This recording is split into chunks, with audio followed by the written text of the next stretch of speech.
Alrighty, everyone, welcome back to DSP Reacts and to DSP versus the Internet for June 4th, 2023. I believe this is episode 16, and this is part 3 now of 6. We're now going to get into the standard member submissions, and as I said in the previous 2 parts, next week we're mixing things up. Up to now, the way this show has worked is if you became a channel member, it would be first come, first serve. You'd be able to nominate 2 videos a week to be watched on the show, and so people would rush to post up videos, and they would get those videos watched right away. Well, starting next week, it's random select shuffle mode. So anyone who becomes a member this week can submit videos, and it'll be completely random order next week. So it'll be completely fair. Everyone will have an equal chance to get their videos watched. All right? So let's watch the next few videos and see what happens here.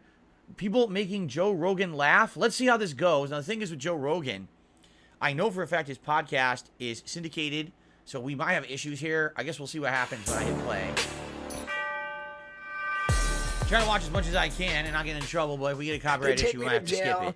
With no shirt, no shoes, and a fucking, and I get they go through your property, you know, when they process you into jail. And so they pull out a bag of cocaine and they re-arrest me at the jail. Oh my God. So I'm in, so I'm in there for like 3 days or something, and it's on the news, and then the apartment building's fucking over me, even though I rented 4 apartments in the building. Why did you rent 4? Because one was a skate park.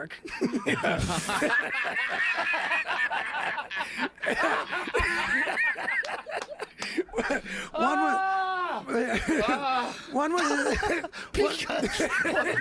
Skate park. All I do is I watch the news once every 2 weeks. I'm like, mask or no mask? Still mask? All right, mask. That's all I give a fuck about. I don't care. But even they say you shouldn't wear a mask unless you're treating a coronavirus patient. The World Health Organization. Yeah, but they didn't say that initially. They didn't say it initially. No, they didn't. They did, and then it gradually, and then wait, and then everybody wore the fucking masks. This is like rollerblading. Everybody fucking rollerbladed, and then there was that one fucking homophobic joke, and then everybody acted like they never did it. And then 100 million fucking rollerblades got thrown into the fucking ocean. We all wore masks, and then all of a sudden, oh, yep, that's it, guys. Immediate copyright match. Immediate copyright match. That sucks. Because maybe it would have been funny. I don't know. I was starting to like, oh, okay, it might be funny. And just as I'm starting to get the joke, copyright. Yeah. For some reason, the Joe Rogan stuff always gets matched on YouTube. So, sorry about that. I have to skip it. If I didn't get the match, I probably wouldn't have. All right, every major Tyler 1 outbreak. I have no idea who Tyler 1 is, but this is 29 million views. So let's see what this is. Oh, Derek says this is a League of Legends streamer. Okay, so League of Legends streamer.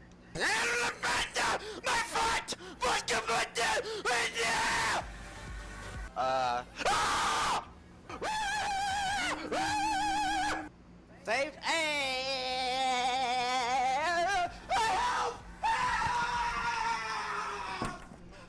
That guy's just alpha as fuck all around the board.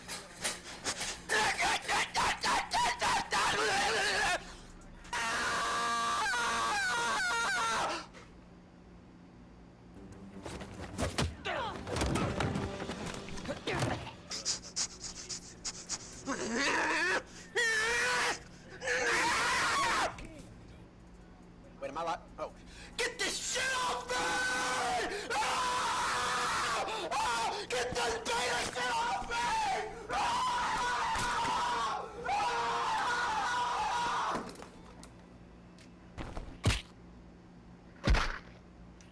I just got asked why aren't I laughing? What?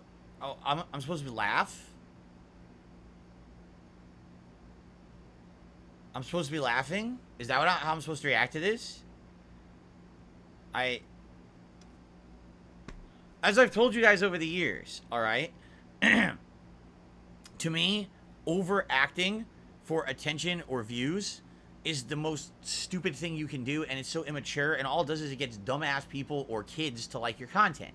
You know how those content creators who used to be camera screamers, they would only play horror games, and they were the people who actually started with webcams on all the time in their content. They were the ones who spearheaded that everyone do it, and they would scream every moment at everything that happened in a horror game.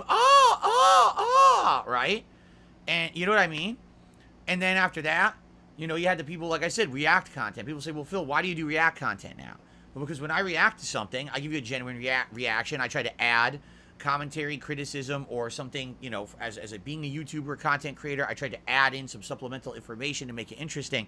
I don't just sit here and watch content and go, oh, and act up and freak out. And, you know, I could have done that playing Street Fighter 6 the last couple of days. If you haven't noticed, I don't do that shit. You know what I mean? Like, what happens? Will you get attention? Of course you will. The more ridiculous and over the top you act, you'll get attention. But it's just stupid attention from people who like dumb shit. It's not intelligent. It's not meaningful. It's dumb. You act like an idiot, you get idiots watching you, right? That's why I don't do that shit. I'm not going to act like that. And I could have done that back in the day, you know? So, I don't know. Now, the thing is, this is a amalgamation or a montage of, it says every one of the times he acted like this. Is this representative of that he always does this? Probably not. Maybe he's a normal guy and every once in a while there's reason for him to freak out. I just don't know what the context is in any of these, right? Like, I don't know. I have no context. Watching a montage like this, you don't understand what's going on or why he's acting like that, right? So, I don't know, like if someone said, why aren't you laughing? Because how am I supposed to laugh when you don't even know what's going on, right? Like maybe there's a running joke that he acts like this when certain things are said on his stream. Maybe there's certain games. I have no clue. And without the context, it's hard to understand why it's funny. Now, if you're a fan of this guy, you probably think this is funny, right? You probably like it. But for me, I can't laugh at it because I don't know what it is. It's just completely out of context, right? So there you go. And some people are, oh, you're talking shit about this guy. No, I'm not. Again, I don't know what this is. It's too hard to understand from an outsider's perspective. I can't, you know, obviously I don't like the overacting. I think it's stupid. But at the same time, who knows why he's doing it and how long has this guy been a creator? How many times did he do it over the years? You know? Let's continue. I first photographed the Whitaker family in my book, Created Equal, in 2004. The visit was interrupted by an angry neighbor with a shotgun who threatened to use it if I didn't leave the Whitakers alone. After explaining what I was doing, he calmed down and allowed me to photograph the family. The two portraits shown in the video are from that book. I returned to visit the Whitakers when I've been in Appalachia for other shoots, but on this visit in July 2020, I recorded a bit of video of something that many of us have heard but never actually seen. I strongly discourage anyone attempting to look for the Whitakers as their armed neighbors and the Raleigh County deputies both make it clear curious visitors are not welcome. What the hell? An inbred family living in odd West Virginia. Oh boy. Do I need to explain to the audience why incest is bad? Does everyone understand why incest is bad? You get it?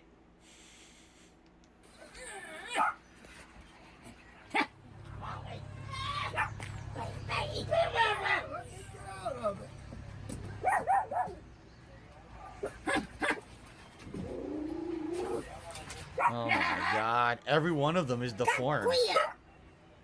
Literally every one. So what are your names?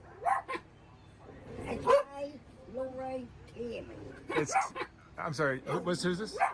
His name's Ray. Ray. I remember Ray. I photographed you, Ray. Do you remember? Years ago. And your name is? Lorraine. Lorraine. And Timmy. Yeah. Now you guys grew up here in Odd, West Virginia.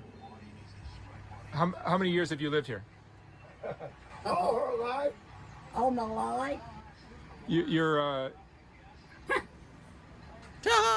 you guys, I mean, did you go to school? Their dogs are cute. You did? Some of your brothers and sisters probably didn't go to school, or how much schooling did they get? They didn't wish school long, but he graduated. You graduated from what? We were from high school. You went to high school, Timmy? Yeah, he went to high school all in Beck. And how about you, Lorraine? No, she didn't went to school. She didn't. And No, they didn't went to school. come on out. Some people are saying this reminds me of the family from Resident Evil 7. Oh man. What a comparison. Jesus. Come here, Ray.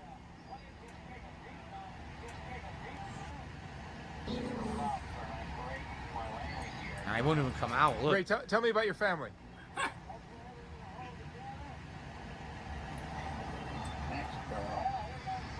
Jeez, they just sit there, right? 2 years ago, 38 million views on this. Investigating an inbred family. Ugh.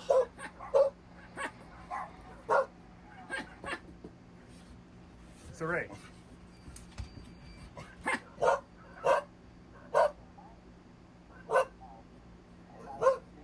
What the hell? He's like barking like the dog. Did you see that? Yeah, he was like barking. I guess these are the photos he took in 2004. He took photos of them. Yeah, look. your whole life.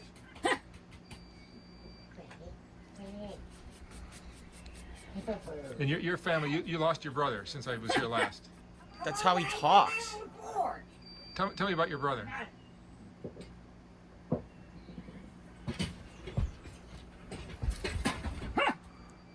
He literally just kind of barks like a dog. Wow. Sad.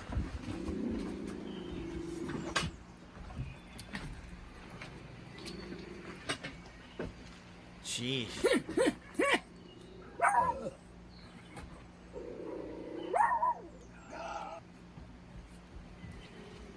You gotta wonder, do his family members understand him, right?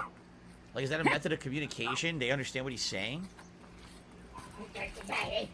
Because to us, it just sounds like almost like a bark or a yip. What's your favorite memory, Ray? Do you remember anything about your life? Oh. He said, hey, hey, hey. And you lost your other brother. Oh my God. That's talking to Ray. Does he talk to anyone else? Let's see. This is the same family. Jeez. Lorraine, what can you remember of your family?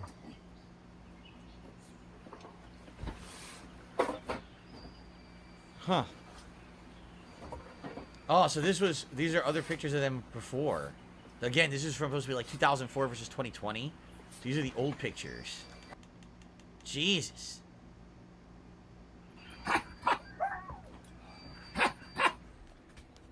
That's how he talks. Wow. Oh, man. So I guess what to understand is they basically, like, all the people, because I read the description of the video, and in the description of the video, it talked a little about what the video is.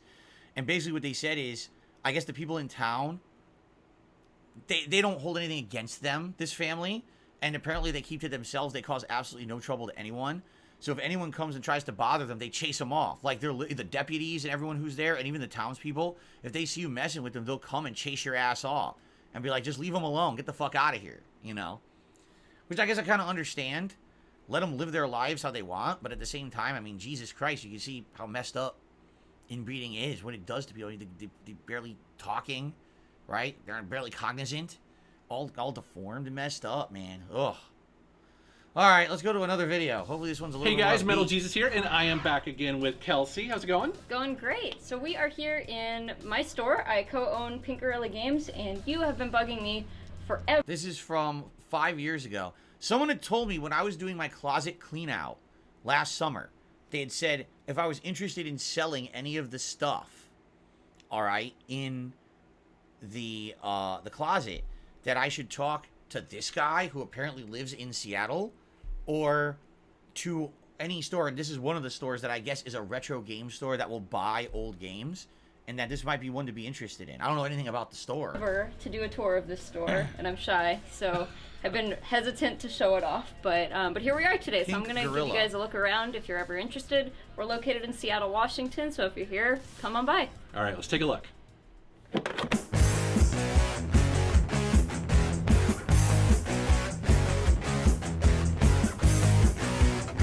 So this guy runs a successful retro gaming channel. That's cool.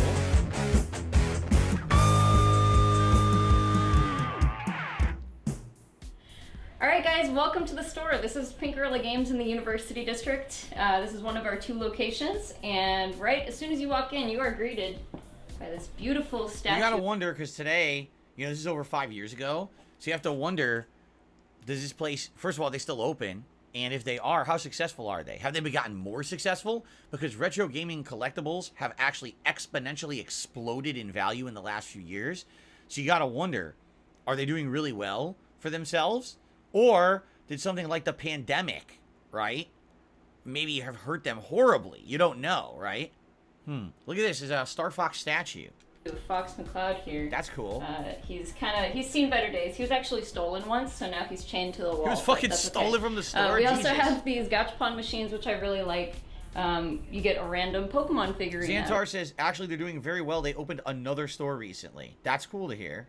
Of them, so people seem to really like those. I wish we had more. The old Pokemon we've got gacha tons machines. and tons of plushies in the store. We get all of these from Japan, so they're really nice, high-quality ones you wouldn't really see anywhere else. Up on the wall here, we've got tons of empty boxes for systems. I actually have plenty more than this, but we like to have one. Wow, it's basically all the systems from over the years that either standard systems, or like, for example, look, these are the infamous PS3, the one that packaged in with Infamous, which is kind of cool to see that, the special edition, and all the different models of PS3 from over the years. Free system out for display, just to give people kind of an idea of what it is we sell here. So we not only have American consoles here, but we also have some import ones too. So back here we've got like a Japanese. They actually have a Hori joystick right there.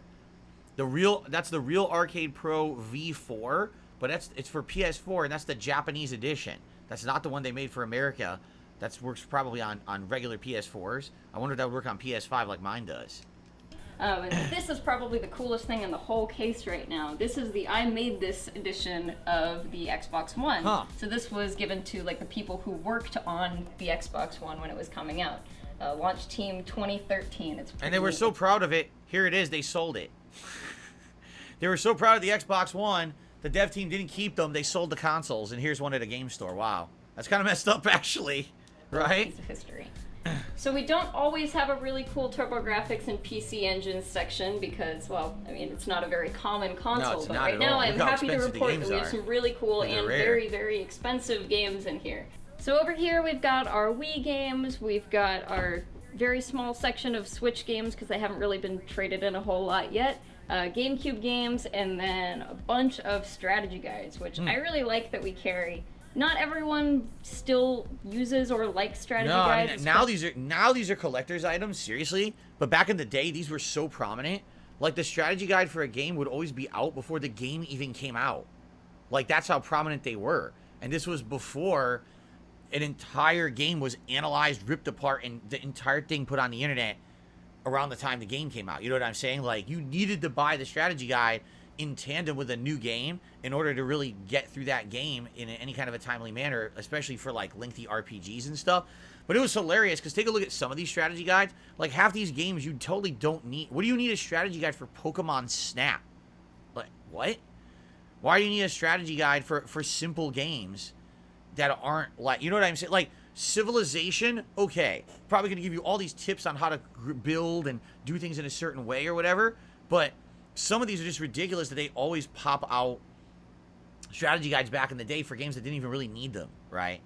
Yeah, Derek says there's two different stores, one in Capitol Hill, and then there's another one in University District. So this is the one that was in University District, they said, so. Especially since you can find all of this information These are probably on the internet. But I really like strategy guides because things back in the day, they were so mass-produced. Art they in were it, and it usually has and nice screenshots that tell you like exactly where to go.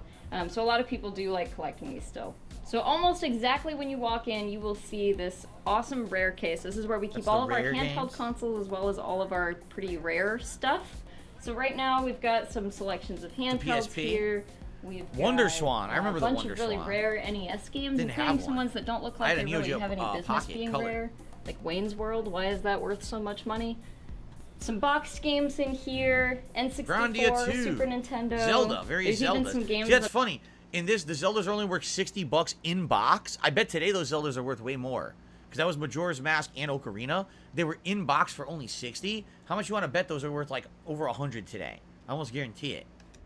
Are rare enough to be in the case even without their original artwork, like Project Justice in here. Super Mario RPG in a box, that's probably like hundreds of dollars today. Boxed Game Boy Advance games as well, which is hard to come by, as well as some Nintendo 64. What the hell is that Mario game? What is that? Oh, Mario Artist? I never even heard of that. I heard Mario Paint, but that's for the SNES or Super Famicom, that's Mario Artist. It's a CD. What the hell is that? I never even heard of that. Disk drive games. So that's pretty uncommon. We unfortunately already sold the disk drive, but we do still have some games remaining. Pink Gorillas. Oh my god, a Hellgast helmet from Killzone. So over here is kind of our super old school wall. This is where the Atari and the Intellivision and the ColecoVision and all of that fun stuff, even the Odyssey, live over here. These are not exactly our hot sellers, but I still Atari like having stuff. a wall of them. I had a bunch of those back in the day. You get people into. I had Freeway. Is that Asteroids? I had Freeway and Asteroids. I had those two.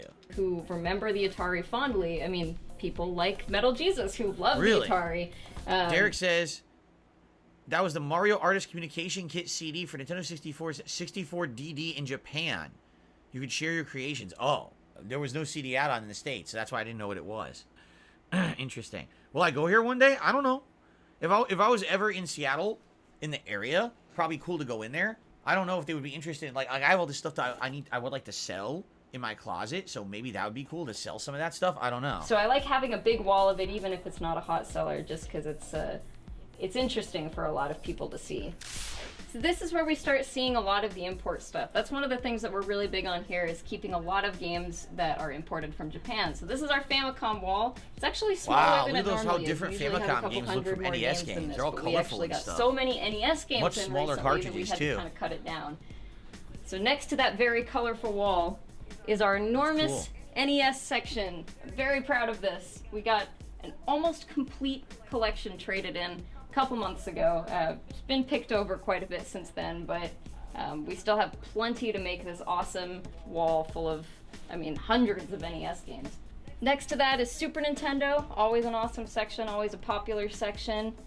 And next to that is the Super Famicom, which is an even larger section, I think. See, again, I almost feel like today these games are worth way more, right? Don't you think that the value of these games has, like, skyrocketed? Correct? I feel like they would have in the last few years for sure, right? So, yeah, I think so. I mean, maybe I'm wrong, but I do feel like they would be way more valuable today. Like, I'm looking at some of the prices on those games, and they seem really low, don't they? Like $5 to $10 for a Super Famicom game? I feel like they would be worth a lot more. So, huh. I don't know if I want to watch the whole video. I think we'll skip ahead now, because, yeah, this is a long video. It looks like a cool game store to me, though, right? It totally looks like a cool game store. All right. Next video. This will be the last one for the part, then we'll split the part. Who's that? Oh, God, Cortez wants to have a drink with me. Oh, Cortez wants to have a drink with me? First. So this is from my original Mass Effect 3 playthrough. Yes, 98 parts, because back then each video I put out was 10 minutes long because of YouTube's size limitations on videos 12 plus years ago. This is an infamous part. Everyone remember this one? Let's see if you remember it. This is my old camera quality. You can see no direct capture. A drink. I need to get drunk. Let me get wasted so I can talk to Cortez and flirt with him. Here we go. Let's do this. Shepard, you made it. Come have a drink with me. Yeah.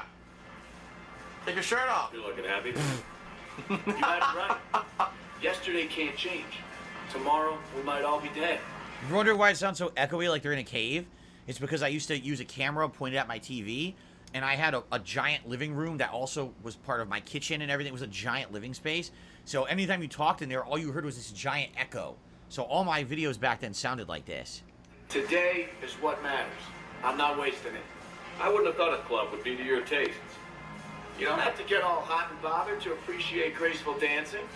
There's an energy here. There's life. There's life. And some of the eye candy in the crowd isn't too shabby. Oh, God, I'm going to say, I like candy, too. Oh, no. Oh. Fuck it. I'm hurt. Why are you looking over here? Who said I'm not? Oh, my God. Here I am. Why am I freaking out? Right? I guess, you know why? Because I think this was the first opportunity ever in any video game that I had ever, like, played where there was, like, an option to be, like, a homosexual romance option. It had always been heterosexual. Even in Mass Effect up to this point, I'm pretty sure this is the first option like that, right? So, and by the way, some people are saying, why does Phil sound so different? Well, two reasons. Number one, having a camera sitting in front of you when you're talking, this camera didn't have any bass or anything, so it wouldn't actually pick up my true voice. It made me always sound more high-pitched in my voice than I really was in real life. But also, over the years, my voice has changed. You know, I've been doing content for 15 straight years, and over the years, me talking all day, every day, has legitimately changed my voice. Like, my voice of everything. I'm a whole different octave now, I would say. I have a little bit more deepness to my voice now than I used to. When I was younger, I had a more high-pitched voice. Things change over time. Okay? Anyway, let's continue. I think that this is a funny scene where they dance together, if I remember correctly. What do I say? Damn it. God damn it. Obviously, I think it would be hilarious to see him end up being with this dude.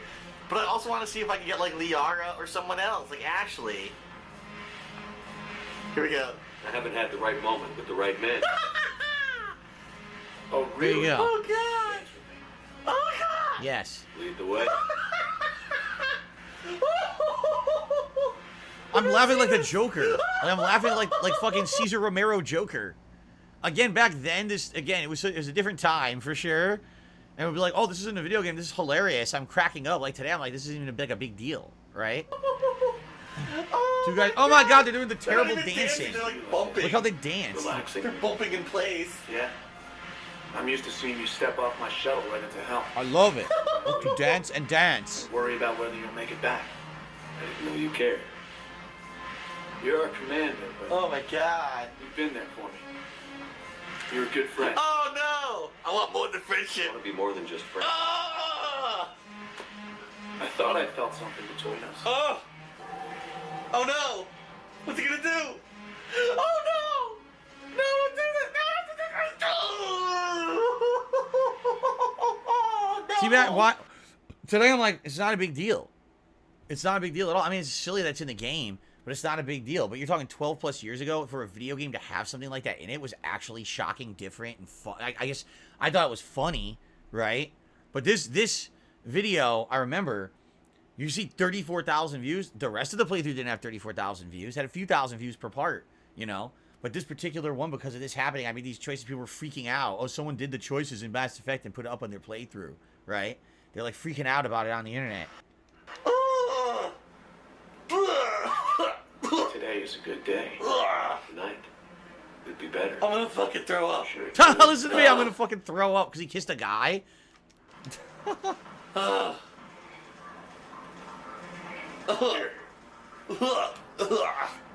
the time we have together. Let's not take one moment for granted. Now, don't get me wrong. There's nothing There's nothing wrong with homosexuality. I'm just very, very, very, very straight, and that was very, very, very, very bad. Oh God! Establish or rekindle a romantic relationship. Ah! See, so, you know, things change. Back then, why would I act like that, right? Why? Because it's over the top.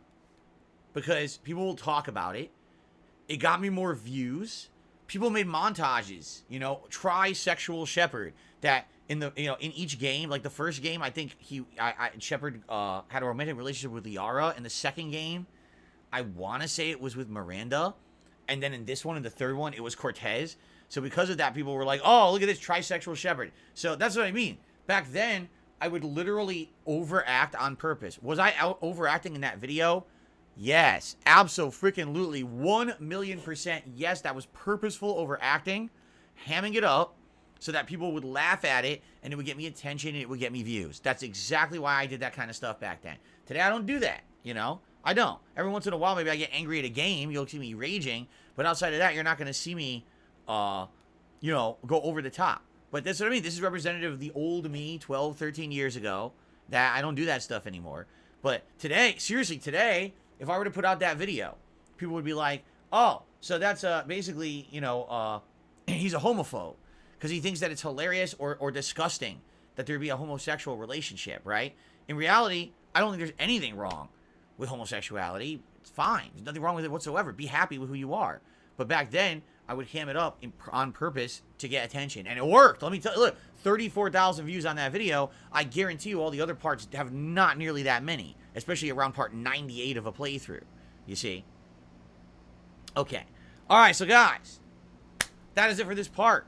DSP versus the internet. We still got 3 parts coming. Thank you very much for watching. and I'll see you in the next part. Remember, best way to support this series and this channel is to become a channel member. Next week, all members will have equal opportunity to have their videos watched because there will be a random selection shuffle in process or in place. And therefore, you probably would like to become a member this week. You have a good opportunity to get your video watched next week. All right? Thank you, guys. See you in the next part.